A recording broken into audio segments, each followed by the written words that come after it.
gentlemen. It's what we do. Yay! We are recording. Ladies Hello, everyone. Now that you know about budget Faraday cages and aluminum foil weathering, it is time for another episode of the Tainty Boys of the Black Tower podcast. Jesus Christ, Josh. Have some class. Put it. It works out. If you're doing the intro for this one, then we can make Josh do the intro for one next week.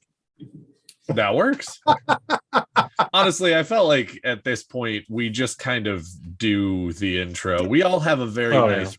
I believe the rotation is just so that we can point at someone when we need to. Basically, yeah. That's what I use it for. Yep. That's what I use it for. Except for speaking like, of for like pointing, Miss Naughty in the live chat, Gray Aja. Hey, we're going to be Miss- kind of talking about you today. she's Sort a of. sitter on the Gray Aja, and she's it's a derivative. some It's a naughty derivative. bits. Indeed. Derivative. I thought that would be a green kind of post, not a gray kind of post. Welcome everybody to the Black Tower podcast. You know what time it is. Line up, single file, and receive It's 8:10 Eastern. the taint. You know you want it. You know you want it. You know you need Do it. you really want to? Do you really want to taste it? Oh no! Oh, I got a new vape. You're welcome, Josh. Yeah? How is it? Yeah, it's got a Spartan helmet on it. Nice. Oh god. I like that. 5 minutes in and Gray Aja broke me. Yeah. Shit. Because the refilling this with juice will last me longer than spending like $50 a week on 2 disposables. So Hey, all right. Yep, that definitely makes sense. So it's Fiscal Black Tower responsibility We're for not bad here to habits. talk about vapes. We're not here to talk about Maybe a little. Transformer dicks. We're not here to talk about Peacemaker. We're here to talk about Wheel of Time. Wheel and when you of say we, Time. who is we? The three of us, the three gentlemen who you see on your screens and whose illustrious voices you hear, the wonderful, the talented, the amazing Bijan Mahal, Andrew over here. Go ahead and say hi to the people, Andrew. Oh, baby, stroke the shaft. Hey. Hell of an intro. Hell of an Oh, intro. wonderful. The experience. Well, apparently it's quite enjoyed whenever we do these more risque intros. We get comments from fantastic people like Critter XD just laughing at the intro. Yes. So shout out to you, Critter. You're fantastic. We love you. Experienced, the mature yet also very much capable of hanging with the youngling, the glue that holds the Black Tower together with his wonderful laughs and illustrious beard, the Sorovan Mahal, Josh. I believe that's the nicest way anybody's ever said I'm an old asshole. I was Thank just you. gonna laugh if you said it was me again. That would have actually been really I should have done that. Or I should have basically made it sound like I was going to introduce Josh and then just introduced me. Then I could have pulled a Zoolander and been like, well, joke's on them. Well, and of course, last but certainly not least, our most actoral and performancely accomplished member, the man with many voices. One of them is an incredible singing voice. Our illustrious banner waver, who always leads the way with his counter arguments. Our very Always own- waving that flag. Our very own Amon McHale. Amin McHale. Amon He's Khan from Mahale. Scotland. Daniel. He's like Joel McHale. Well, why do you think I wave the flag so well, you fuck? I'm the Almond McHale. Amin McHale. Oh, 5 minutes into the show, we're already doing great. So you guys know what you got to do while we recompose ourselves. You got to go to blacktowerpod.com. Yes. You got to go to blacktowerpod.com. It's your one-stop shop for every last bit of Wait, where do they have to goodness. go? Do they have to go to blacktowerpod.com?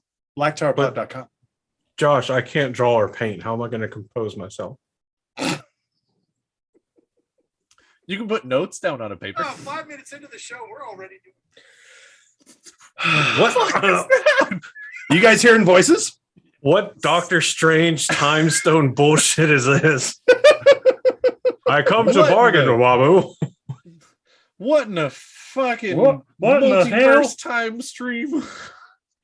What in the wide world of sports? Oh, But yes, One blacktowerpod.com. stop. Yes. That is exactly the very next words I was about to say. Your one-stop shop for all things that are the glorious mess that is the Black Tower Podcast. It's got links for Patreon where you can be uber kind and support us and join the ranks of the Black Tower on paper. Uber kind. Uber kind. Make that very clear. Because that is not what I heard. Anyway, I'm a terrible, terrible listener. You can also find there, we got forums there. We got pictures from JordanCon of last year that we'll eventually add to or replace with JordanCon from this year because it's fucking coming. April's almost here. But something you may be even more excited for if you are not already a patron of ours. And you're like, why do these guys talk about listening live all the time? Why is it such a cool thing for patrons? Well, you, the non-patrons, will get a chance to try it out for your own. March 15th of 2022 at 8 p.m. If you are in our Discord, we will be recording an episode live for anybody that wants to drop by the Discord. You need a link. It is on blacktowerpod.com. Go ahead and join. Set your calendars, 8 p.m. Eastern, March 15th.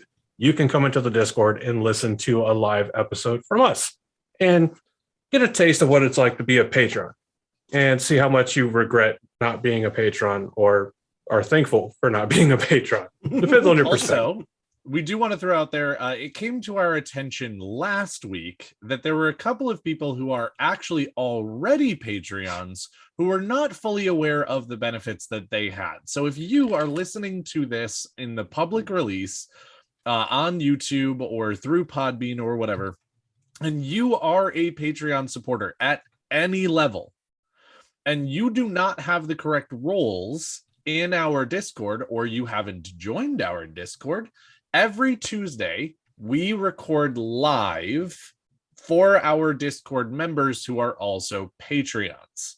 And you can actually hop in and listen to us go ahead and talk the entire episode through in audio format as it happens on our Discord in a special channel made just for you. So if you don't have that yet, go grab it. It's a super fun thing. As far as I know, for better or for worse, none of our Patreons have ever come and listened to the episode and been like, well, that was stupid, I'm never doing that again. I think it's normally, that was stupid, I'm definitely doing that again. Yes, that's true. And if you do sign up, do make sure that you link your Discord to your Patreon, because that Patreon automatically grants the roles. If you have a serious aversion to doing it, that's fine. You can reach out to any of the three of us on Discord, Twitter, email, wherever, and we can get you the roles. We just have to validate. But it does make it streamlined if you go ahead and do the account linking. So we do highly recommend that. If you want to do that, as stated, if you have an aversion to it, there are always back channels, but that is the easiest way. What he said. Good times. Good times. Good times. Good times. Good times. Our crowd. Our crowd. Well, Josh, there's somewhere else that they can get the tools to go and have a great time out in the wilds of the world. If you want to go out into the wilds of the world and you think, Blimey, West, I just don't know. Well, no worries. Because when you're at blacktowerpod.com, you will see this really cool chibi art, right? A chibi art of a lady with a nice hat on, and she's like got a rock pick. She's like, let's do this shit. That's the Crystal Barista. You know her. We talk about her all the time. Official sponsor of the Black Tower podcast. Now you can follow her on Twitter at rockpick. You can follow her on Facebook at facebook.com/rockpick, or you can just go to crystalbarista.com. It's so much fun. Everything you ever wanted to know about rocks, crystals, gems, minerals, and the like. How do you think we found the fancy black rocks that make up the wall of our tower? She took us on a Crystal trip. barista. That's right. She took us on a trip, and we took all the soldiers, and we were like, those rocks right there, explode them to the right. It took us a while to realize we could channel them up the hill, because the first couple we just carried up the hill, and it was something else. We don't talk about that. We don't talk about rocks. Anyway, before we get into exactly what we're talking about in this episode, everybody needs protection, and we are here to provide you with the protection. So listen closely so you know what to not listen out for. This is your Black Tower podcast, Wheel of Time spoiler warning. There are neither beginnings nor endings to spoilers, but this is a beginning. If you continue to listen, you may be cursed with the knowledge yet to come. These curses may include knowledge that you are, in fact, just a farm boy. Drinking one glass of wine now leads to mustache pulling and a hell of a hangover. Resigning that you will never be as good with the ladies as your friends are. Realizing Andro is bae, regardless of your gender or sexual orientation. The inability to stop tugging your braid in anger, even if you don't have hair. And understanding that the word taint is simultaneously a noun, adjective, and verb. Discovering you have more titles than actual name. The BDE, also known as Big Dragon Energy, becomes undeniable. Finding yourself promising to read A New Spring and never getting to it. An uncontrollable urge to argue over inconsistent pronunciations. Knowing that hating Gone is a responsibility, not a privilege. Again, there are no beginnings or endings to spoilers, but this is a beginning. You have been warned. Can I just say, I think it's hilarious that the one motherfucker of our group who is married just said that these two guys who are both single are better with the ladies than they are. That is big Matt energy right there. You're You know still that, right? in the game. And when I check out all the ladies at JordanCon, I'm looking at them for you guys. Jesus Christ. Yeah. I'm cutting that part out for sure. That's going to be like a 40% thing. I can see the comments already. Josh is a misogynistic pig. Oh, yeah. And then be too afraid to come and actually talk to you in person at JordanCon. Oh, yeah. No, it would definitely just be in the comment section. They'd probably be sitting at the bar on the other side, just staring at Josh, commenting on our YouTube. Yeah. I can see him now at the bar. He's leering at his drink with immoral gaze. Yeah, right. Look at it. Look at it. Disgusting. Look at that. Look at that. Look at that outfit he's wearing. What the hell's wrong with him? Look at that outfit. Well, look at that tight-fitting vest that makes me think things I shouldn't. And those well-turned calves and that round buttocks in his breeches. Oh, so God. gross. I mean, it's so disgusting. Yeah. Well, on the subject of immoral, to segue to morality. Oh, nice. Tonight's topic is on the oath rod. You know it, you love it, or you hate it. It depends on where you are in the books and your subjective morality, which is fine. Believe whatever you want to believe. It's fine. Right now, leave a comment below. Right now, oath rod, thumbs up or thumbs down. And then listen to the rest of the episode and see if you're right or if you're wrong. But that is what we're here to talk about. Changed your mind. That could be. Well, then leave another comment at the end of the show if you changed your mind or not. There you go. Exactly. Yeah, so we are trying to get you to leave 2 comments. Do it. Just do it. You're already listening. Why not? So leave all the comments. The oath rod.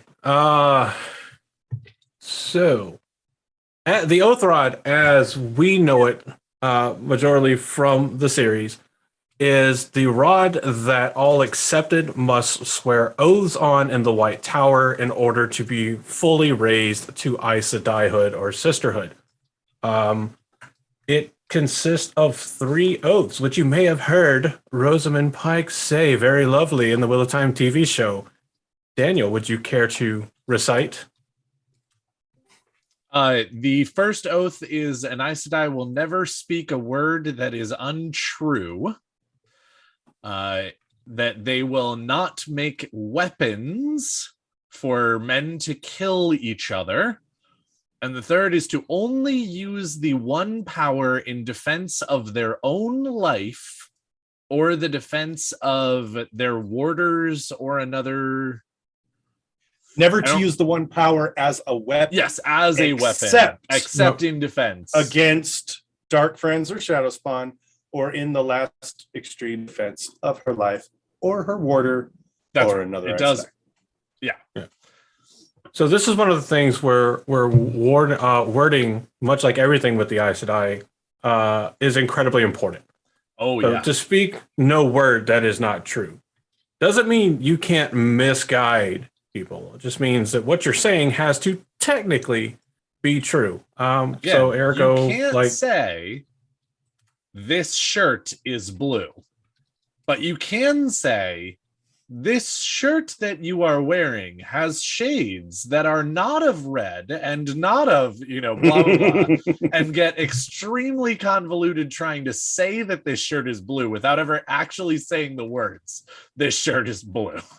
Yes, and I like what Dalen said. It's very Fae-like, Legends of the Fae from Mythos. Yes. If you're an avid D&D player, you probably have some trauma in your past games from the Fae. Oh, there's such a good ideas for the D&D campaign I run. Thank you. Hey. The second, make no weapon with which one man may kill another. That has ways that you can work around it as well. And then you've already got the third one. The limitations on using the one power as a weapon. So, yeah. And this is actually one of the most interesting things about these oaths is they do actually seem to be not an objective truth. And that is one of the most interesting things about the oath rod here that I think is very fantastical. In the show Lucifer, for example, it's all about self-actualization, and angels can't do certain things if they think they can't do it, even though they are physically capable of it. Just like that, Aes Sedai are able to lie if they think they're telling the truth. Yes. Their words can only be not untrue to them. Hashtag Even if what they're saying is legitimately objectively a lie, if they believe it hard enough, they can say the words. And in fact, there's a really interesting scene later on in the books where a sister is told to say words that she cannot physically say because she believes them to be a lie. And at that point, she actually starts to suffocate to death because she cannot say the words. And again, we as a reader don't 100% know whether they're true or not, but she believes them to be a lie and therefore cannot say them because it breaks the first oath. Also, along with that, it is interesting to think about how many sisters have used the one power as a weapon to protect themselves or others who weren't actually in danger because they perceived themselves to be put in mortal danger and therefore were allowed to use the one power as a weapon. I loved there's the scene where Matt has got the band of the red hair, they're all hanging out there, and the 3 Aes Sedai are like, and he's like, anytime now, sweetheart. And they're like, we're not in danger. You guys are doing great. And then it's like the enemy force starts pushing closer. She goes, yeah, okay, we're in danger now. I think it's time we go kill some people. I'm in danger. So Basically, every Aes Sedai technically has to turn into Ralph Wiggum before they can defend themselves with the one mouth. So how many? Oh, go ahead, Andrew. Because I want to get into the history of what they were originally known as, but I'm kind of like savoring that wait because I really like the history where they come from, not because it illustrates a point, but you know. So, do you remember how many oath rods, as most readers know them as, exist in the world that we can account for? I believe there's 2. Oh shit, there are 5. There are 5. That's what I meant. So, It's 5. Yeah, There's a dramatic reveal. It was Yes, it was like a very magician's reveal. I got you. So there is the Oath Rod in the White Tower. Correct. The Shido IL have one. And then Moradin is known to have 3 in his possession. Oh, Damn. did not. Oh shit, you're right. Yeah. Among other objects of the power he owns in his fortress in the Blight. Motherfucker's got a fortress and 3 Oath Rods. Most people can't even handle 1. Oh, but Moradin's really good with his Oath Rods. Yeah. So, but these were created during Age of Legends. Mhm. And I think it's fair because it's annotated specifically that the one in the White Tower has the numeral 3 carved on it. That these were serialized. They were numbered. yes, Which makes sense when eventually here in a little bit we get into their original purpose, that they would be serialized, that you would know exactly what number and who has it or whatever. But the Oath Rod can only be used on other channelers. So only people that can channel can be bound with the Oath Rod. It is activated by a relatively small weave of spirit, meaning that almost anybody could turn this thing on. And it is the Terran Grail that makes the oaths, the Aes Sedai take, unbreakable for them. But it does something else that's pretty big. Oh god, that sounds so horribly. So horrible. If the Shan Chan have an Oath Rod. Sorry, continue, Andrew. why? They don't need it.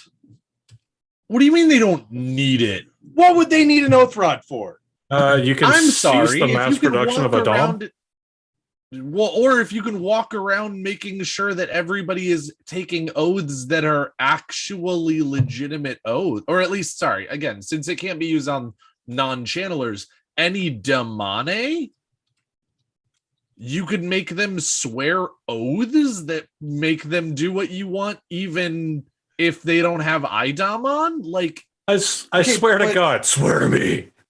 swear to the Oath Rod. But the only time that would be necessary would be in the case of after coming to Randland, the Westlands, and capturing women who had been fully grown. But the Suldam are very, very good at breaking people. The only thing I could think that they would use the Oath Rod for is on non-channelers who they don't like, but they kill people But who you break their oaths. You can't use it on non-channelers. Yeah. The only thing that's Exactly. capable of binding oaths to a non-channeler is the binding chair. Yeah. Also, but again, Josh, I recognize that they have taken on a way of life that is, we need to have Suldam so that they can break Damane so that we can get what we need. But they didn't have Oath Rods before.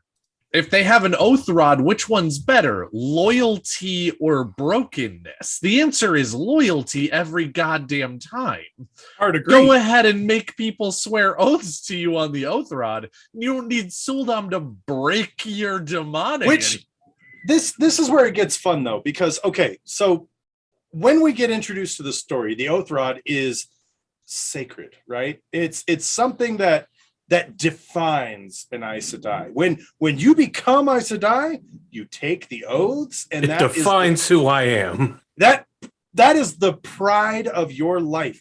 That is high school graduation. That is fucking like that's it. That's the pinnacle. Like you have just accomplished the ultimate opening of your life. Now, all your training is done. Oh, the irony. Now you may go into the world and affect your will upon it as you see fit within the confines of these three And oaths. that's when It's you walk a out into the big real world deal. and it gives you a real wake-up call about how everything that you learned was a lie. Well, But, so go ahead. I was just going to say, so like this is an interesting sort of segue into the deeper conversation that we want to have on the Oath Rod, because there are people who will talk about a fantastic example of this are the house elves in Harry Potter. They are born into slavery and servitude and are only released from that when they are given clothes. And you know, Dobby is given a sock. He's very happy about this. He loves it. He's excellent. Everything's great. And eventually Hermione starts leaving bits of clothing around to try and free the house elves, because this is slavery and it's bad and it's wrong. And the house elves refuse to clean that area because they're like, oh, hell no. Leave me alone. I like where I'm at. I want to be here. Sure. The house elf status, in my view, is sort of how an Aes Sedai is under the binding of the Oath Rod. They're like, I have limited myself for the benefit of all, and that defines me and makes me who I am, and I'm proud of that. So when Egwene suggests that there's got to be a way to be released from the Oath Rod, Swan Sanche is mortified. She is horrified, because to her that was the proudest moment of her life, graduating from novice to accepted to full Aes Sedai. She was proud of that moment. Egwene has learned things about the Oath Rod, which we'll get into later, and she's like, that I don't want it. I don't want it. And of course, Swan's like, you're a young child, okay? You haven't spent 100 years in the tower learning to become Aes Sedai. And it becomes a very interesting struggle with the new thinking versus the old thinking. Egwene is essentially, a millennial in the tower going, oh, I don't like that. And everybody else is like, shut up and accept it. Well, when Well, I for- graduated for a from while. high school, I got my first job in my field and bought a house and had some kids. That's right. Fuck you. That's right. Yeah. Well, the other thing that it does that I was going to point out before we got into like the more serious aspect of the Oath Rod, is that very early on, the reader is led to believe that it is channeling that gives the Aes Sedai their ageless face and their ageless features. Yes. And it's not. That is 100% the Oath Rod, because the Shan-Chan, Damane, and Soldam don't have ageless faces. The Windfinders don't have ageless faces. The Kin do not have ageless faces, even though they all consistently channel. It is the Oath Rod that has the effect. Sort of.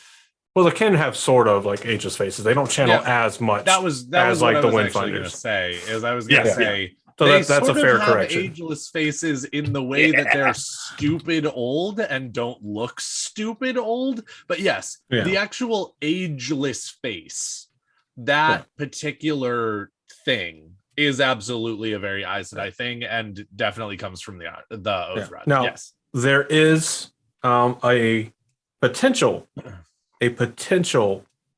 inconsistency with the ageless face being from the Oath Rod, and that comes through Rand's views through Ruidion whenever he's seeing through the Jin-Il at the half-built Ruidion, and there's an Aes Sedai that has an ageless face with skin that looked as if the wind might tear it. She is known to be extremely old, with hair so white it's almost transparent. That's not a contradiction to Aether's face. I'm getting into the next part. That's a contradiction to the life thing. Sorry. sure. I got my notes, which are definitely my notes and definitely not from somewhere else, mixed up. But yeah, so the ageless face comes from the Oath Rod. Seemingly, So- very much. The story strongly suggests that. Yeah. No, that was confirmed in a Q&A in Budapest in April of 2003. Oh shit! That Nice. the agelessness Yeah, comes you didn't from, know about the Q&A in Budapest? I mean, to be fair, I only did because it's annotated right here. So, You and I remember Budapest very differently. okay. That's too your soon. movie quote for the day, you guys. Movie quote for the day. Just too like soon. Budapest. She sacrifices so much and then winds up with that as her solo movie. Come on. Come on. Anyway. Wow. Okay. Actually, that's her. I was not a huge fan of Black Widow, the movie. Which is not where that quote is from, by the way. So he did not Yes. just ruin it. It is from a different Yes. movie. He has given you one movie in the whole universe that it's not. Yeah. Facts. So, Do we want to get to the Ultron. serious part? Yes. So here is Let's our do actual this. topic here. We are talking about the Oath Rod in general, and I think that we are going to end up talking a lot about different aspects of the Oath Rod in general, because we kind of cannot talk about this particular subject without getting into those things. However, our actual topic for the evening is about the morality of the Oath Rod, especially into the Fourth Age. Because at this point, as Andrew stated, if you are still here and you have not finished the books, you're about to get something horribly spoiled for you. At the beginning of the books, we think that the Oath Rod is just a thing that does a thing. And it's kind of right. It does do that thing very effectively.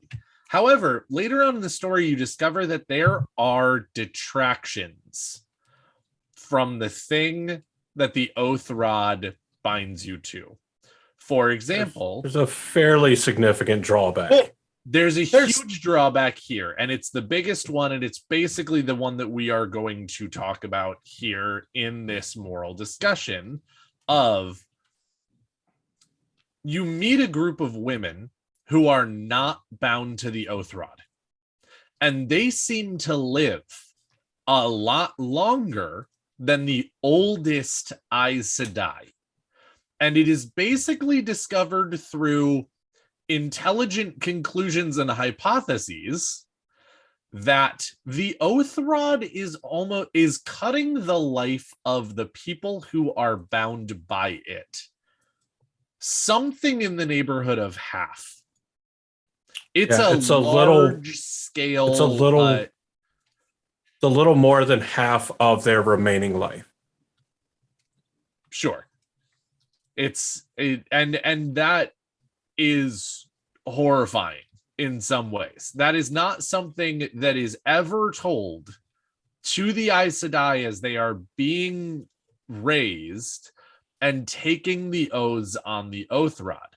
right. Now, again, there is a lot of questions that pop up about this because of things that happen in the books.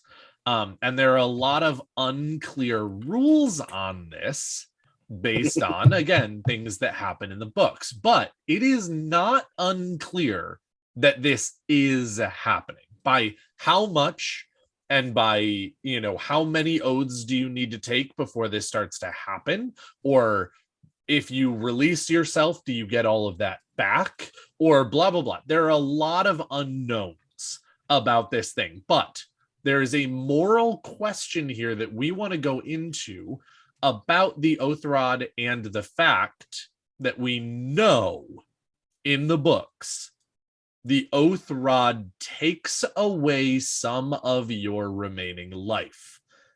Yes. And is that right? Is that wrong? Is that a good thing? Is that a bad thing? Does the benefits outweigh the negatives? Do the negatives outweigh the benefits? All of that is what we're going to be talking about for the next 30 minutes, 45 minutes, whatever, however long we end up going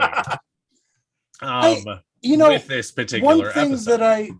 One thing that I throw out there as well that I think is important to note is the original intent of the Oath Rod.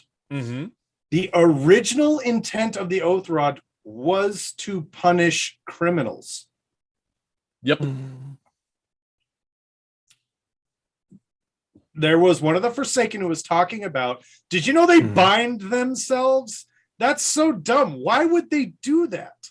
Now, the original intent of the Oath Rod was for criminals, to prevent criminals from doing the thing that or they at did. least we should say that Forsaken says that was the reason. We know that Forsaken lie, but also we have no reason to not believe this one. In this particular case, they were expressing disgust or seemingly, like yes, using like why would they? Because originally these rods weren't called Oath rods; they were called binding rods because they were used on criminals. They were used on people that had succumbed to madness, that had intense philosophical flaws in how they use the one power, that abused the one power, things like that. And yes, Cimarron was one of the subjects of this because it was discovered that she was satisfying her sadistic nature by making healing hurt when she did it. So she was given the option to be bound by a binding rod to never do this again, or be severed from being able to channel completely. And she chose option 3 and aligned herself with Shaitan. Well, she chose option 1 and then went and did the thing because she knew that she would be able to get out of option 1. Fair enough.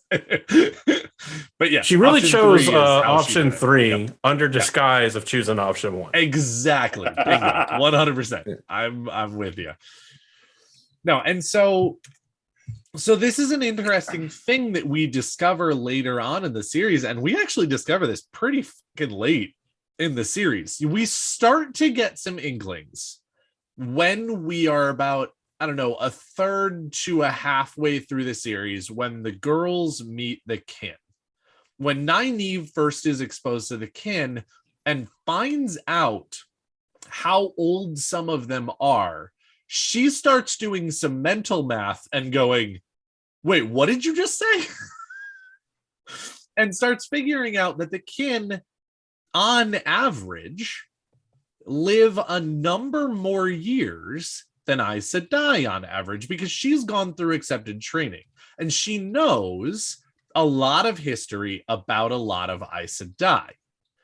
And she knows that the histories of many of the Aes Sedai stop at a certain point, and there is a presumption that they are no longer with us. She then takes those numbers and goes, yeah, but these are in like the 200s.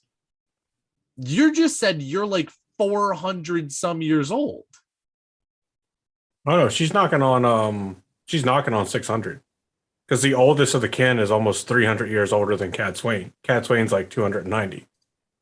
294, 295. Oh, I thought she was like 400 and something.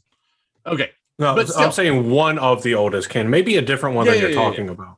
I thought I think that the main kin, Rena. I don't have a name for you, so I cannot sit there and be like, it's this person. But, no, that's fine. I'm not actually looking for, but the one that they actually deal with the most is the one who brings this to Nynaeve's attention, because she says she's somewhere in the neighborhood of 400 years. And Nynaeve's like, I'm sorry, what did you just say? That's not how old channelers live. Aes Sedai live about, like 200 and some, maybe 300 and some if they're lucky. And she goes, no, I'm telling you, I'm not old. And Nynaeve is like, okay, stop. All right, hold up. Something ain't right. And then she starts, as I said, doing the math and figuring out that there is something that the Aes Sedai are doing that the kin are not, that is making it so that Aes Sedai don't live as long as other women who can channel. And she ends up coming to the conclusion that it kind of must be the Oath Rod, because channeling is what makes women live so much longer than others. Amount of channeling doesn't seem to quite matter that much. And the only real difference that is happening between the kin and the Aes Sedai is the Oath Rod. Now, there are a number of other environmental factors, which I guess you could go into as far as actually living in the White Tower. You could also talk about the amount of danger that's actually in an Aes Sedai's life rather than a kinswoman's life and things like that. But all of this is kind of just muddying the waters. It's the Oath Rod. She figures this out. We know this. It's the oath rod. And so that brings up this interesting moral argument of the Aes Sedai are somewhat defined by the oaths that they take on the oath rod. How much of that definition is actually worth the loss of their life that they lose from those oaths? And we all have different opinions on this particular thing, especially because part of the problem here is that we don't know the exact rules, because it's not understood whether if you go back to the oath rod and unbind your oaths, because that's a thing you can do, whether you get that life back or whether it is just to a certain extent gone forever. It's also unclear whether if you do that, you get some, but not all back. It's also unclear as to whether if you take another oath after that on the oath rod, that it then tries to take more of your life. Like, it's so unclear as to the like nitty gritty specifics of exactly how many years and exactly how many times and exactly whatever. But it's absolutely still a moral question of, are the oaths that you're taking worth the life that you're losing? I am of the particular camp that says you should be allowed to make the decision. In terms of Aes Sedai should not be forced to take oaths on the oath rod in the Fourth Age unless they actually want to be Aes Sedai. If you want to be in the White Tower, you have to make the decision that you take these oaths and that you become an Aes Sedai. If you don't want to become an Aes Sedai and still want to continue channeling, there need to be other options where you're not forced into taking those oaths and being part of the White Tower. And in Age 4, they do talk about that as far as being the kin. Now, I don't know if there's, again, there's a million nuances to that. I don't know what they are, but there are a million nuances to that. But that's overall, I think that it's okay as long as you make the decision yourself and are not forced into it. Andrew, I think that you have a slightly different take on this, and I would like to hear your thoughts, and I'm going to shut up for a while so that you can go ahead and give your thoughts. You're fine. And for anybody wondering, we think that maybe the snow and windstorm might have finally taken over the Sir Von Mahel's internet. We'll see. Correct. If he comes back. I agree with you on they should be able to make the choice, which is why I have the big quasi-moral issue with it in the books. Because it's nobody knows, really. It's hinted that there may be one or two that knew and just kept letting it go. But the big problem here isn't who knew and who didn't. Well, it is, but it also isn't. Yeah. The problem is that nobody knew this was happening. So you can't really fault people for doing it whenever nobody knew any better within reason. Yes. That being said, I agree that after this is made public, and I believe Egwene fully intended for it to be made public, you have the right to make that decision. Where I detract is I don't believe that should predicate or should be a qualifier for you being able to attain the title of Aes Sedai or not. I don't believe that you should have to give up, knowingly 100% give up a significant portion of your physical life in order to attain a rank. And a lot of the counter arguments I've seen is like, well, the oath rods are what make them trusted by the world. I'm like, but they're not trusted by the world.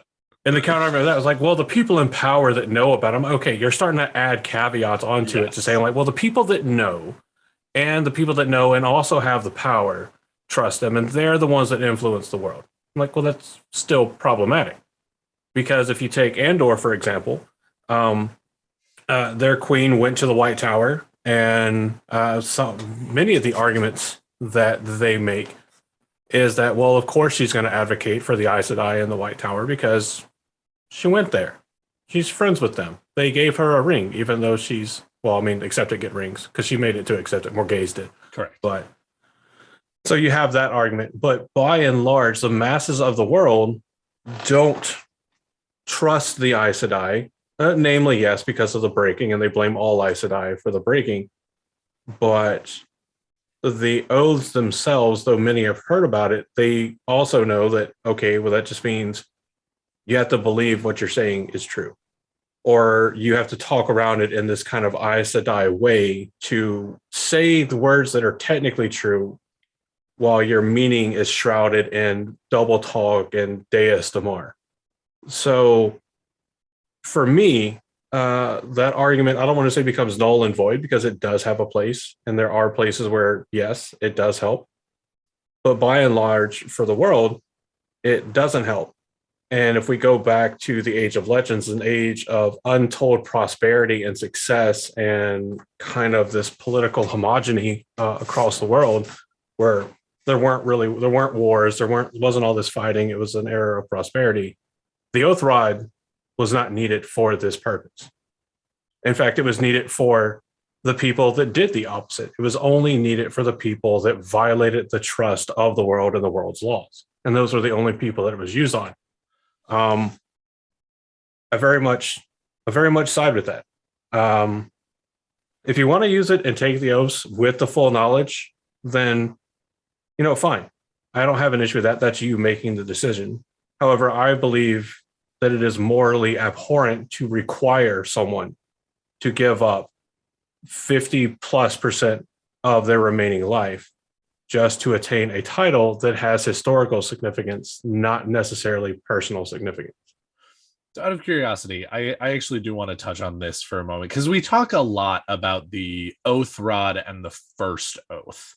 We don't actually talk that much about the second and third, which are still very, very important as far as the three oaths are concerned. Now, again, I think in the books, one of the reasons that we talk about the first oath so much is that it gets a lot of play and it gets an undue amount in some ways of gravitas given to it over the other two.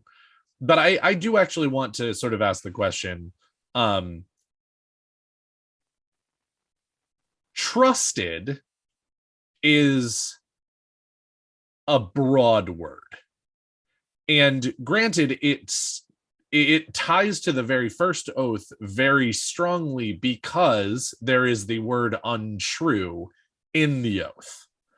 But with the other two oaths, I actually would say that while my personal view on it is that while people actually understand that the truth that an Aes Sedai says isn't necessarily the truth that you hear or the other way around. I'm still listening, by the way.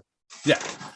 There is actually, to me, some real trust that also goes with knowing that if you're a king or, a vizier of somewhere or whatever, and again, even down to the common man. Hey, Josh, welcome back.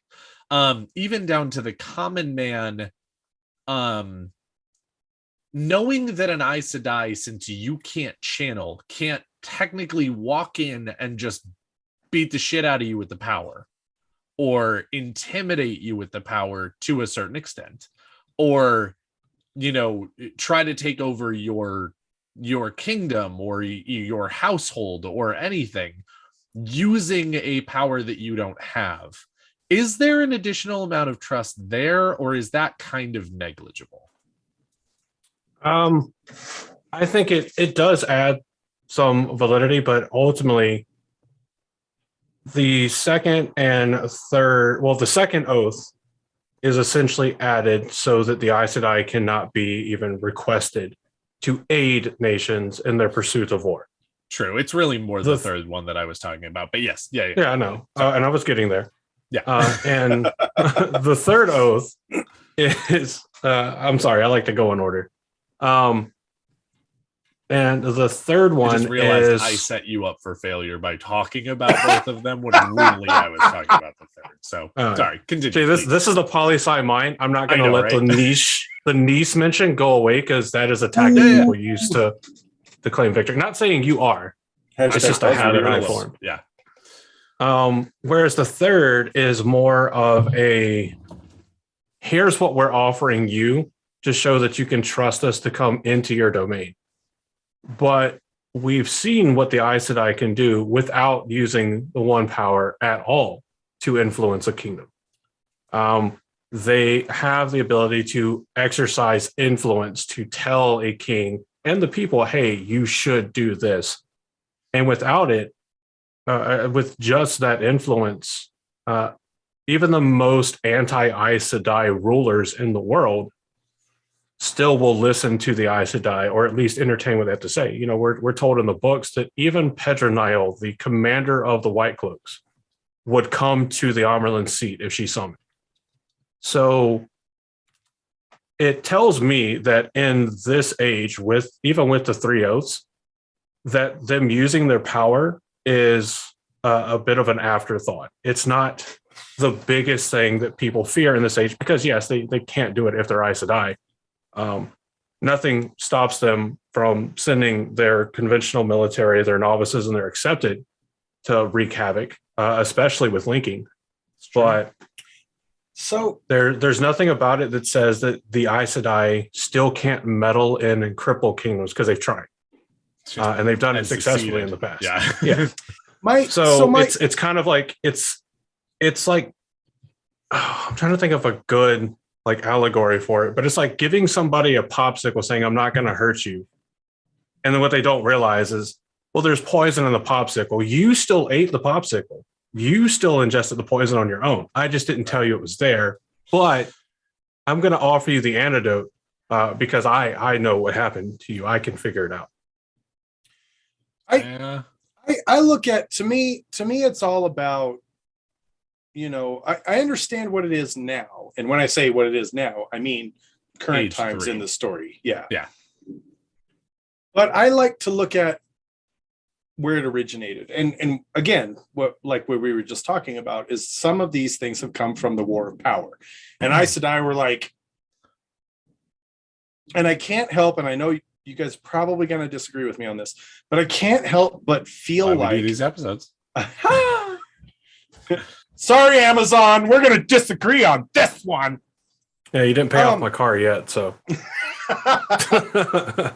I know it feels as though the Aes Sedai at the end of the Age of Power, at the end of the War of Power, kind of went, you know, you're right. We shouldn't do that anymore, and we will subjugate ourselves to the will of the people so that you guys are safe around us. And now, again, I understand in the moment, because there was also a massive amount of distrust with men who are going insane. This is a fresh memory for a lot of people. It was a panic response to outcry and backlash. Exactly. And so I look at this and I go, okay, originally speaking, in the moment, I see why they did it. And in the moment, I can't find any reasons why I would disagree. Like, I can't. However, I look at the Aiel Wise Ones. I look at the Sea Folk Windfinders. I look at other societies of people. Now, granted, those two, I believe, are the only two societies that had trusted channelers, right? The Shanshan didn't trust any of them. Yeah. The Sharans didn't trust any of them.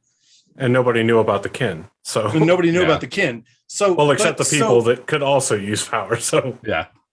To me, the Oath Rod symbolizes a point of stagnation. Okay. When you have something that people define themselves on so strongly that it can't ever change, especially on something like a Tirangreal, which they're very forward on going, yeah, we don't really know what these do. We just kind of use them because we've always used them. And it's kind of like, to me, it's kind of like, okay, I get the intent, but I feel like there are situations in which you need to be flexible. And this is something we've talked about at great length on the show, is that the White Tower is not flexible. They should have made it out of the stuff the Black Tower is made out of. That shit's flexible as fuck. It goes from this to this in an Oh. instant. All the time. It sees one green sister and it's like, oh, hey there. Hey, girl. Hey. Anyway, I'm making jokes in my head right now about. Anyway, no, it just so to me the oath rod, was it a good idea when it was implemented? Absolutely. Based on the times, based on what the situation was, absolutely. And I even recognize the sea folk and the Aja and the Aiel. Whew, how much did I pour in that? And the Aiel were relatively removed from a lot of that. Sure. So they didn't have the same challenges. They didn't have the same, issues come up with people killing people and shit. Well, I think we can all agree that people being forced to take an oath on the oath rod unknowingly is automatically morally abhorrent.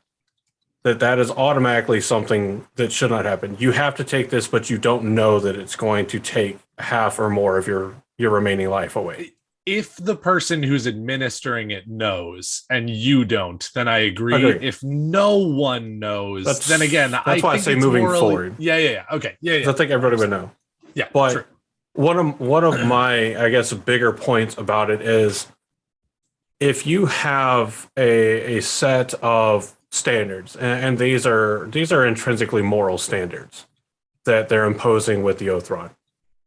If you have a set of moral standards that you are enforcing by unbreakable, extraordinary measures, then how much merit does the moral code retain?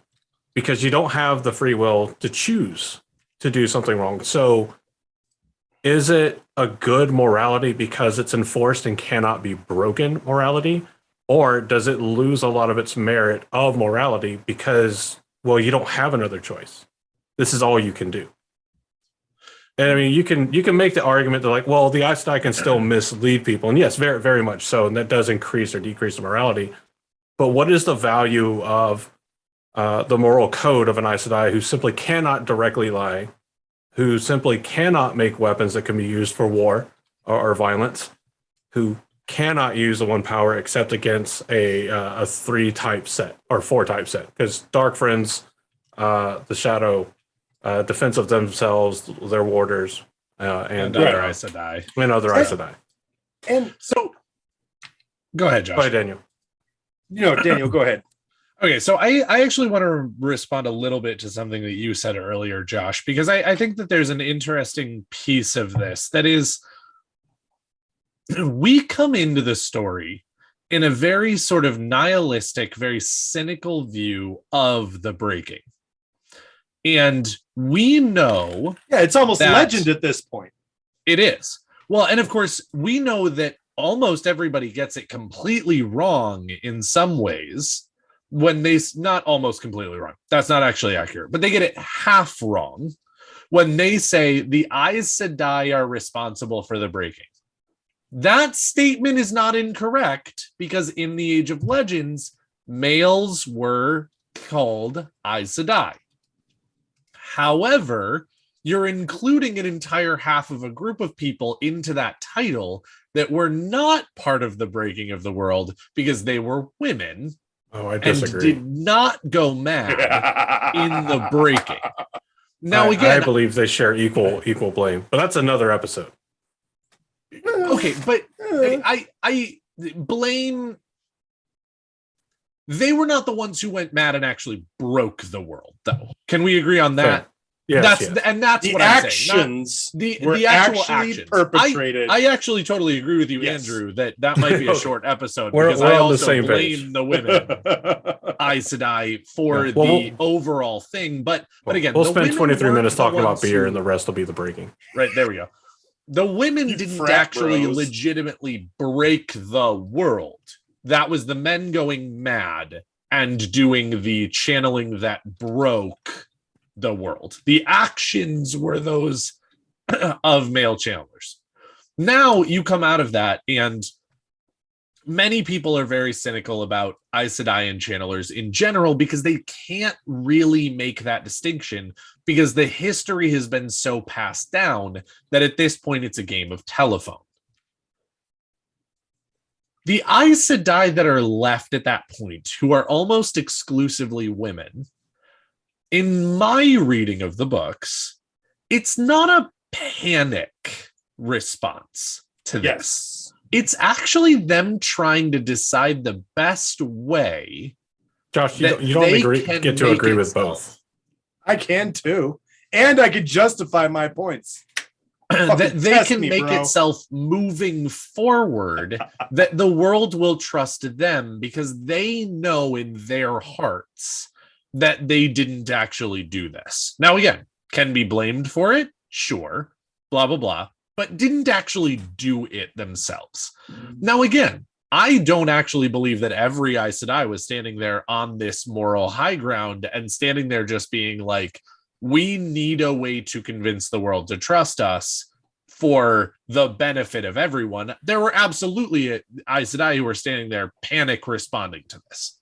But I think overall, the response was actually out of a humanitarian, out of a place of goodness, that they said, we were all Aes Sedai.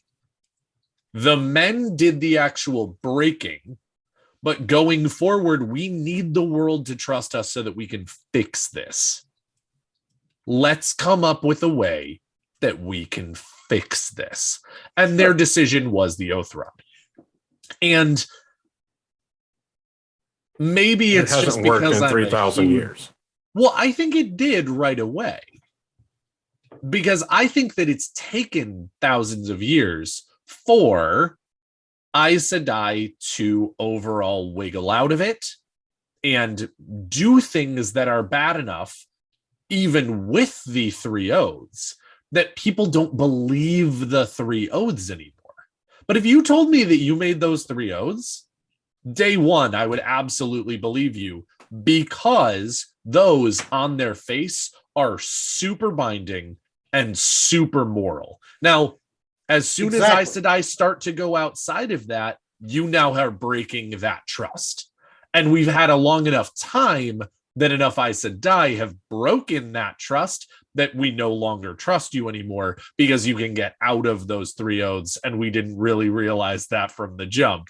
But again, I think that I trust you day one because I think, and maybe it's because I'm too much of an optimist, but I think day one, you're actually trying to do your best with a hand that has been dealt badly to you and doing the right thing in response. Now, the other thing that I wanted to bring up, the other thing that I wanted to bring up is that you mentioned the Aiel Wise Ones and the Windfinders. Now, we don't ever see this from the Windfinders, but Dumai's Wells is a really good example of not taking the oaths is also very dangerous, because none of the wise ones at Dumai's Wells who were under Savannah and who were convinced into going ahead and attacking with no provocation had any qualms about that whatsoever in terms of an oath that they took. Now, again, they're respected, and it's on your own morality to decide whether you want to do that or not. And if you do decide to attack unprovoked, then you are an immoral person, if you will. But there is no actual thing stopping them other than their own personalities and moral drives to say, oh, I'm going to just walk in and murder as many people as I can so that we can go ahead and capture the Dragon Reborn. With the Aes Sedai, there is. Now, again, we've already talked about the fact that you can get around that stuff, but there is still a bar to them technically walking into Dumai's Wells and saying, we're going to kill as many of you as possible so that we go ahead and capture the Dragon Reborn. So, Josh, you were going to say a point. Those were my 2 points. Josh, what do you got? And then I want to hear from Andrew as well, because he looks like he has some things to say as well. That was the point that I was making. We do a podcast. We should all be able to talk. Truth. That was the point that I was making originally, was that in the moment, at the end of the War of Power, the Aes Sedai were desperately looking for a way to regain the trust of the people also known as their influence and power. Like, they needed to be able to establish themselves as the diplomats, as the negotiators, as the people who believe in causes. Like, they were just, and I believe at the end of the War of Power, they were just starting to establish the White Tower. Like, Correct. Tar-Valon was being built still, and they were sort of rebuilding, as it were. Mm-hmm. And this was an aspect that they looked at and they said, look, people of the world, look, we're not going to lie to you. Look, here's an oath rod. Speak no word that is untrue. I'm not insane. Huh? And it was like a big, and we see this repeated throughout the books, that, Robert Jordan does a very, very good job of rumor and news going along the pathways, being translated vocally from person to person to person and changing as it goes. And so people have no idea what's going on. It's just like nowadays. Nobody knows what's going on, but we all think we do. We all watch, insert news media company here, and we go, yeah, they know what they're talking about. We know what we're talking about. The Aes Sedai are looking for a way to establish trust with the people. And I believe they accomplished that in the moment. As a result, they were able to go to kings and queens. Pedrin Niall of the Children of the Light will answer a summons from the Amyrlin seat, because the Aes Sedai did such a great job of rebuilding and reestablishing their trust and influence in the world.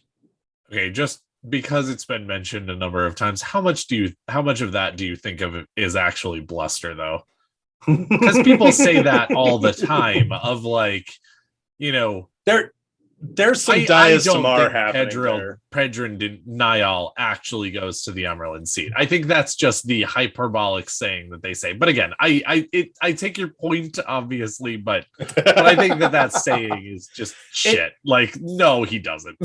No, but I think there would be malicious compliance. Like, don't get me wrong. Even then. Yeah. But the thing is I think they were successful initially. I really do. The problem comes, again, in my opinion, with stagnation. They have applied a solution and defined themselves on a solution that is now 3,000 years out of date and has caused more harm to them. So to me, I believe, and I will say this, I believe it is immoral to continue using the Oath Rod because it gives them no benefit anymore. It does nothing for them anymore. I believe it hinders their cause. Yeah. So for me, I had like 3 really good points. My brain was just like, to her, taint. So I don't believe that in the moment the Oath Rod was introduced in the manner in which we see it used in the books that they were successful. Okay. I don't see a mass populace that for thousands of years has been taught, we Aes Sedai are in this together. We are working for the betterment of humanity. We are making strides in innovation and scientific discovery and doing all of this together for the betterment of the world. That suddenly all they see are people that they know are Aes Sedai literally changing the landscape. And that's the big thing here. The magnitude of what the breaking of the world was. Yes. How big it was. So you take a group that was undeniably completely trusted to essentially run all world affairs. Still allow sovereignty, but still run world affairs for the most part. That then all you see after years of being taught we're all the same, we're all Aes Sedai, we're all working together. And you see a group of people who most people probably don't know if they were male or female, raising mountains where seas once stood, turning entire populated cities. These aren't cities with like 2,000, 3,000, 5,000 people in it. Mm-hmm. These are cities with 50,000 plus, probably more than that. Well, I mean, plus is like infinite, but you get what I mean. Like massive cities turned into glass floors by these people that you have been told for thousands of years to trust. And the only people that we see, not saying that there aren't others, but the only people that we see that still give any sort of implicit trust to the Aes Sedai after or as the breaking is going on is the Jin Aiel, the people that were working closely enough to know roughly what happened. So I don't think that the Oath Rod is immediately successful. I do think it is a panic response. I think it is a extreme bad thing happened, and the only solution for us is to do extreme thing that seems to counter it, but is then going to pigeonhole us in something we don't fully understand. I don't think Age of Legends Aes Sedai fully under, or by the time it came around as the Oath Rod, rather, because Age of Legends Aes Sedai definitely knew that it took half your life, definitely. But by the time it comes around to being used as the Oath Rod, Aes Sedai have forgotten that it takes half your life. Yes. They're making a commitment without understanding exactly what the gravity of those oaths are. That part is true. So I believe it gets a lot of merit. And given the knowledge they have, I think it deserves the merit.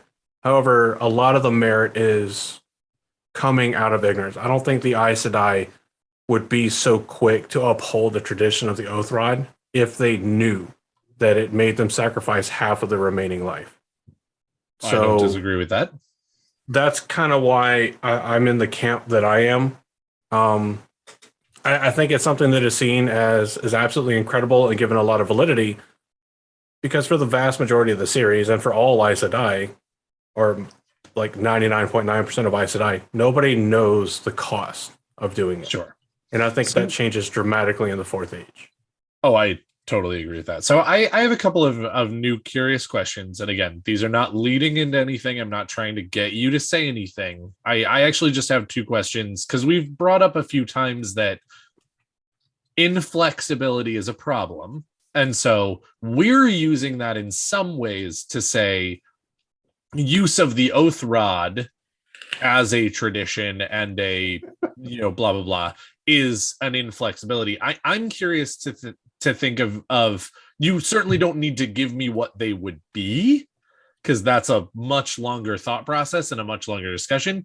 But if they changed the oaths or decided on new oaths that were actually more binding or more true to what they were actually trying to do, or whatever you want to call it as far as that goes, does that change your opinion of it at all? And number two, the other question that I have is, normal human beings who cannot channel have an X average lifespan. Yes. People who can channel are given a much longer X or Y average lifespan that is even still longer than a normal person once they've taken the oaths on the Oath Rod, which is now, a Z. So we have X, we have Y, and we have Z. And I obviously understand and appreciate very much that you being given something and then choosing to diminish that thing is not necessarily a good thing. But does it change your thought process about it at all when you consider the fact that they've already been given this sort of gift of being able to channel in a much longer lifespan, that even once they take the oaths on the Oath Rod is longer than someone who can't channel? Does that change the conversation a little bit by comparison to a normal person? Does that make any sense? Yeah. So I think I see what you're saying. I'm not sure I agree with it, but I think I see what you're saying. I'm not trying to he's make asking anything. I'm actually just asking the question, and I want your thoughts. That was not leading. That was not like, I want you to agree with me. I want your thoughts on those two, because I just thought of them. Can't have my thoughts. I worked hard to get them to like me. Damn it. I wanted all your thoughts. No, Andrew, all 0 of them are not yours. Go ahead, So- go first, because you seemed like you actually had a pretty clear answer Yeah. on this. I like that. Well, to the first question of does making more specific, less loopholey, or more restrictive oaths change my thought?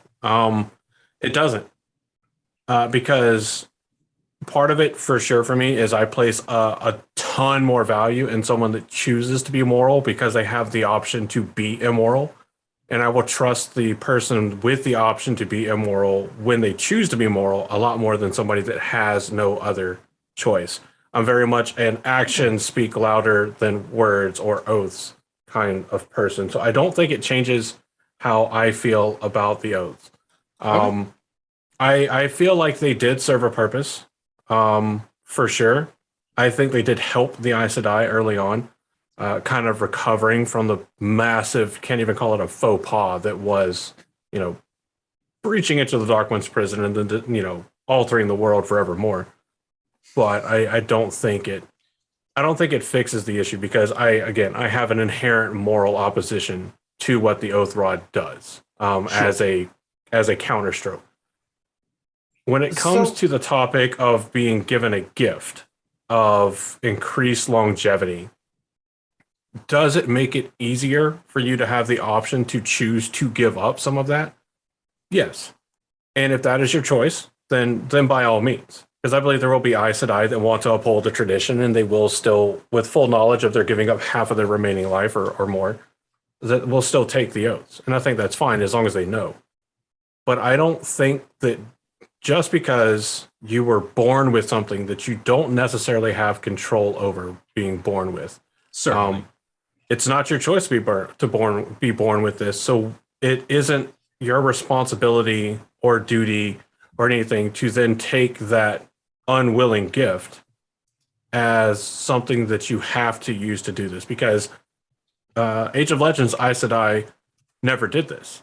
They never took the Oath Rods. Again, like we've talked about the Binding Rods, these were only things used against people that have betrayed the trust in the law of the world or of the country or whatever. If you don't want to go as broad as the world. Sure. So I don't believe you have any obligation to do it. Are you better equipped by nature of your birth to do it? For sure. Because you can't argue against an increased longevity because of the gift of channeling. But I don't think with it comes any sort of inherent kind of you're obligated to do this or you should be willing to do this. Certainly. Again, that goes back to a free will and personal freedom kind of thing. You should have the decision on what to do with your life. Now, if you know that you're going to give up more than half of your life for this and you still choose to do so, then yeah, again, by all means, do so. And I think, Andrew, to your point, I think we can actually draw a parallel to modern times in that people who join the military, knowing that there is conflict in the world, they would know that there is a possibility. I'm sorry, I'm going there, guys. I'm going there. I fought not bringing it up because that was going to be a point, but I'm like, I'm not pulling the military card. I'm gonna do it. I'm here. I'm doing it. Go for it. I'm interested. People can make a decision knowing the potential consequences. Now, there's a difference between knowing potential consequences and knowing exact consequences. If I join the military, there's a potential that I die in Vietnam or the Middle East or anywhere. Wherever the conflict decides to be next year, there is a potential that I die. If I swear on the Oath Rod, never to speak a word that is not true, never to create a weapon for man to kill another man, and never to use the one power as a weapon except in extreme defense of my own life, I will have my life cut in half. That is a guarantee. Now, do I like that? No. Personally, would I make that choice? Absolutely not. I'm okay with the potential of an outcome. I am not okay with the definite of an outcome. If I go into a military recruiter's office and they say, what do you want to join? It don't matter. You're gonna die in Afghanistan. I'm not joining. Period. End of story. That's me. That's me personally. I don't doubt that there are people who will still join. They will believe in the cause. They will say absolutely. So the only problem, the only issue that I would have going forward with this is that if I'm an Aes Sedai and I come forward, I've been a novice, I have been an accepted, and now I come to my Aes Sedai test and I pass my test for the shawl, and they hand me the oath rod and they say, oh, by the way, this is going to cut your life in half. Where I'm not okay with it is that at that point in time, this person does not have the ability to go, absolutely not.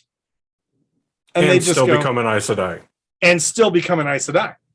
They right. go, there's okay, an important cool. caveat there. There is an important caveat there. They go, and that's okay, actually bye-bye. part of, my final thoughts on this. Yeah. Yeah. They go, okay, bye-bye. We don't like you. Yeah. We don't want you. That's why initially I said, I don't think it should predicate your qualification. Yeah. Exactly. Anyway, sorry, Josh. So anyway, no, you're good. You're good.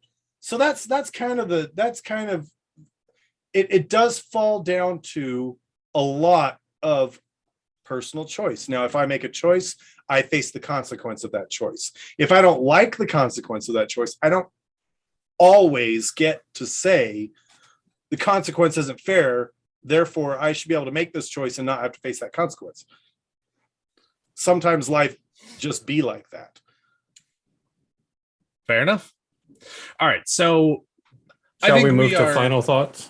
Yeah, I think this is a great time to go ahead and do final thoughts. And I will go ahead and start. I think that I am probably the biggest outlier of this group. So I will, give you guys a chance to maybe respond to some of the things that I said in your final thoughts if you want to.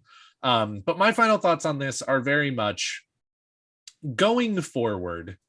I am very much a personal freedoms kind of person, but I'm also, along with a personal freedoms kind of person, a personal freedoms kind of person. And what I mean by that is every human being should at least have the ability to make choices for their life that they want to make and that they think are moral, they think are good, they think are right, they think are for them. I also think that organizations, for example, have the right to decide what they require of human beings if they want to be part of that organization. And then it goes back to the individual to decide whether they want to be part of that organization based on the requirements given. So, going into the age 4, the 4th age, I think that it is actually very morally okay for the Aes Sedai to require binding to the oath rod to become an Aes Sedai. I think that is absolutely something that they should be allowed to do as long as they don't then come down on anyone else. If there is the kin option, if there is another group of channelers who comes along and makes another White Tower kind of thing, you can't be an Aes Sedai if you don't swear on the oath rod. Now, you're allowed to be a channeler and you're allowed to affect the world in whatever other organization you want to be part of. But you're not allowed to be an Aes Sedai unless you swear on the oath rod. Then each person gets to make the decision. Do I join the kin and not swear on the oath rod? Do I join the Aes Sedai and swear on the oath rod knowing that this is going to be true? Do I go off and go do something else? Blah, blah, blah. I think that is fine going into the 4th age. Now, I'm also fine if the Aes Sedai just go, fuck it, we don't want the oath rod anymore. But in the sort of talk that we're having, we're sort of assuming that the Aes Sedai are going to continue with the oath rod. I think that is morally okay because I am very much everyone gets personal freedoms every time. And if you decide that you don't want to be part of an organization because of their requirements on you, they can't force you into it. However, you can't be part of that organization. And also, along with that, I do actually think that we don't know enough about what happens when you unswear on the oath rod, basically. And that is something that I think I would need to know as well, as far as the retirement plan that they sort of like suggest in the books for Aes Can I Sedai. make 200 years of my 401k?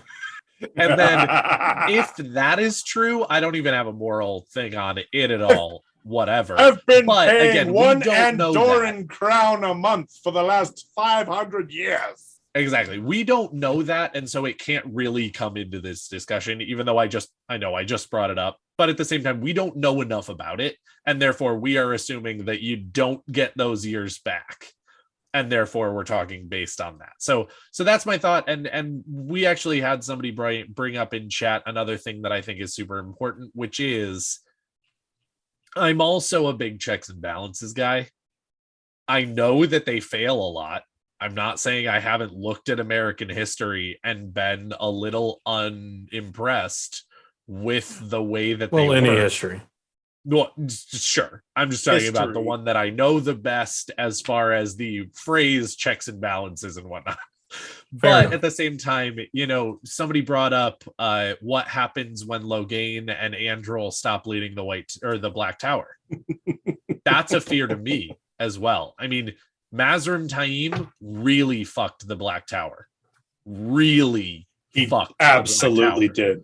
I think Logain and Androl are going to be great leaders when they take it over in the Fourth Age. I really do.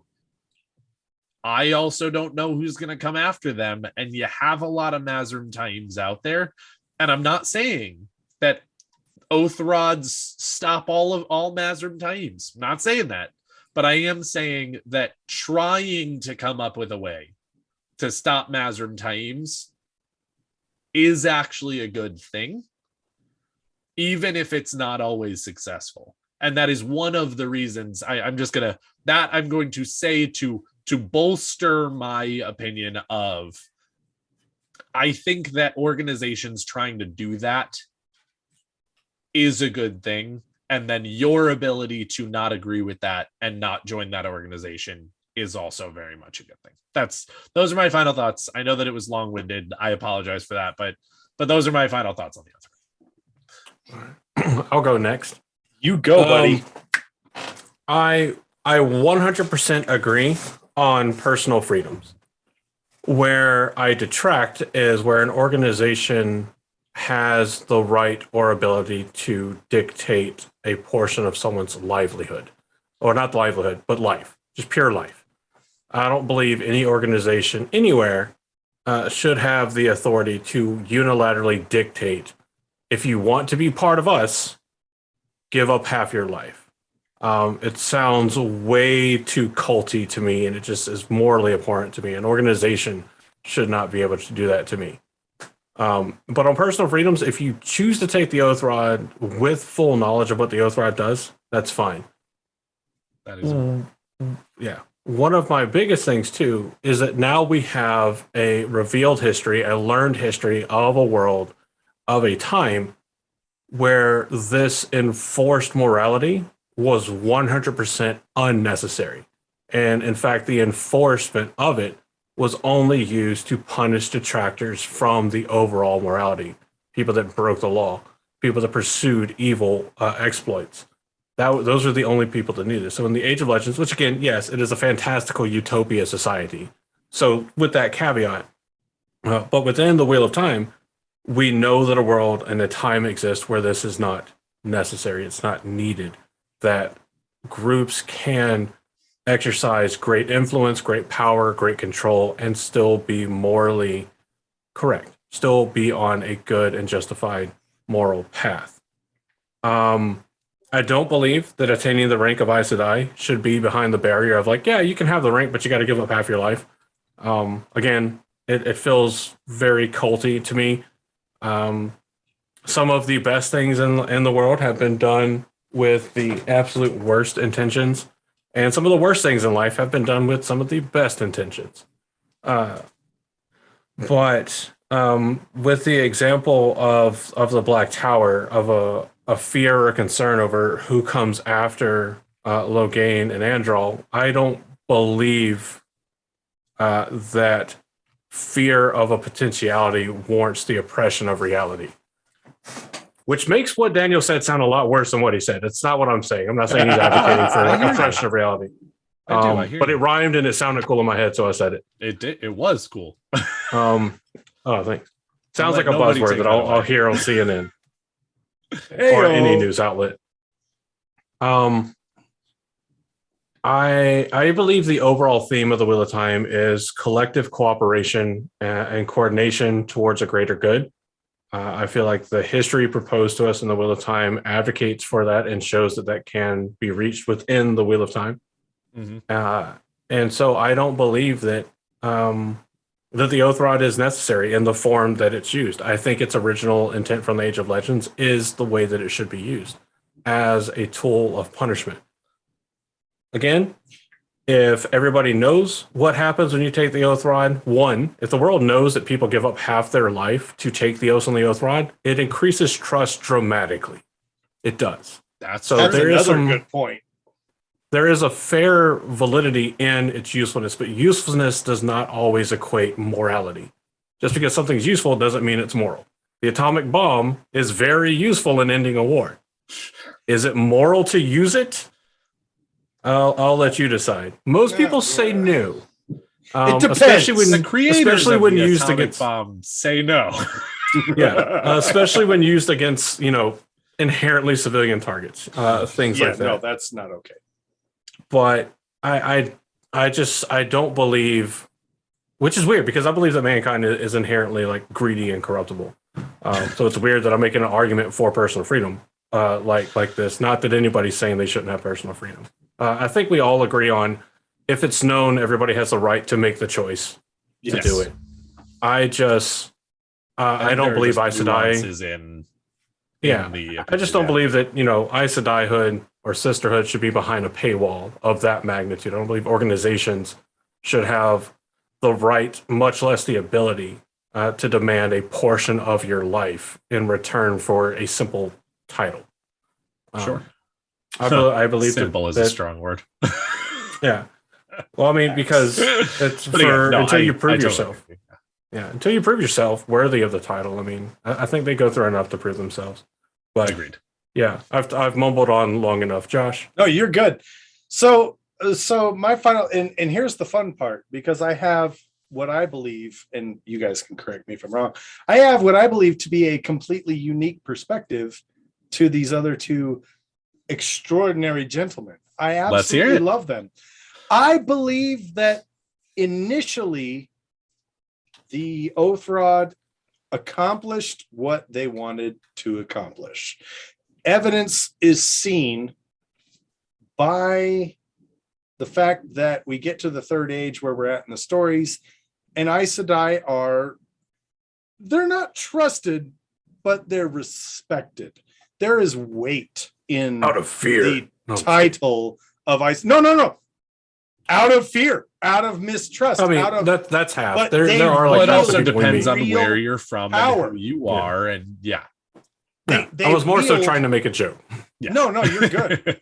They wield too accurate of a joke. Too accurate of a joke. Knowing what we now know about the Oath Rod at the end of the story, I think Egwene was on the right path, but I think it was Thomas Jefferson ending slave trade across the Atlantic, but not ending slavery entirely. It was a step in the right direction, but it was not what we needed to be right again. Egwene was like, yeah, okay, when you become Aes Sedai, you take the oaths and you're an Aes Sedai now, but when you decide you're done, you can retire to the kin. The kin suck. I'm sorry, I don't like the kin. The kin suck. They're like, yeah, you can be a part of us, but don't ever channel in front of anyone ever, because then they will know you can channel. I'm not okay with that. If it's a part of you, episode. What the? That's another episode. God, you just brought up all deep dive on the kin. Episode. Put it on the schedule. No, but finish your final thoughts. I believe that if I have an organization that I have a particular list of requirements, You must do A, B, C, D, E, and F in order to be a part of my club. I think that's okay. Do whatever you want. You have a private club, a personal club that you want to have, well, if you want to be an Aes Sedai, you got to do this, this, this, and this. Especially in the fourth age where women who could channel basically have an option of going to the Black Tower. It's not stated specifically, but it's not like told that they can't. Like, if you can channel, you can go to the Black Tower. So, final thoughts on this is that the Oath Rod, I believe, is outdated. Anybody who is subjugated to the effects of the Oath Rod has been done wrong if they don't understand the consequences of that. Anybody who understands the consequences of that and still chooses to participate in that, that is no different to me than any form of self-sacrifice that you willingly make. And though I think it's a bad choice, I can't begrudge someone else who think it's not. Yeah. Well, the fun thing about this is you, the listeners, the watchers, the however you're consuming this, you get to tell us your thoughts. What do you think? Do you think that moving into the fourth age that the Oath Rod is fine? Do you think it's not? Why? Why not? What caveats do you put on that? Let us know what you think. And we'll enjoy reading the comments down below. And you might inspire another subject for another episode. So leave those comments. Josh literally just inspired one with a throwaway comment in his final thoughts. Like, seriously. Yeah. Oh, man. So let us know what you think. But you don't have to wonder what we think about you. We really appreciate you listening. We love you for listening. And we look forward to seeing what everybody else thinks about this. Hey, is Andrew just completely wrong? Is Daniel completely right? Is it a mix of all three? Yes. Like we've seen in the live chat, does there have to be a better solution? Is there a better solution possible? Let us know down in the comments below, because we're always open to these kind of discussions. We love them. That's why we have them and why we put them out for your consumption. But to round this out, again, thank you so much for listening. If you want to find more of our stuff, blacktowerpod.com. If you want to support our sponsor, go to thecrystalbarista.com. And will see you. Yeah, as somebody in our live chat just said, they said, we hope that this is what JordanCon conversations are like. It kind of fucking is. It's gonna be. Want to come to JordanCon and have conversations like this in person, please come. We would love to see you there. I think they might be releasing more tickets for JordanCon again. I had heard that was they were going to set up one more set. If not, I do apologize. If you can find tickets, please come. If not, you also still have WatCon in July, which they absolutely have tickets left for. So please come to that one. So awesome. Please come. We would love to have these discussions with you guys in person. And this is actually somewhat what it's like at both JordanCon and it's what likely we imagine will be at WatCon as well. And it's likely that you'll be on a live recording of the show if you are at one of the conventions and happen to be walking by while we're discussing a thing in which we would like a random bystander's input. Indeed. So come on down, please see us. And as stated, join the Discord, join blacktowerpod.com to get in on all of the different stuff. We would love to see you guys at all of the online things as well as the in-person things. And definitely thank you so much for listening to this episode here. I think that we talked even longer than we thought that we were going to on this topic. It was a good episode. I knew it was a good episode. It was a moral question. Yeah. Those are always fun to debate. Really but for all of us here at the Black Tower Podcast, thank you. We love you. I have been your Bajan Mahal, Andrew.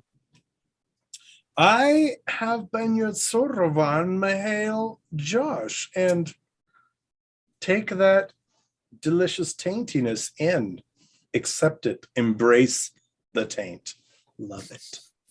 Indeed.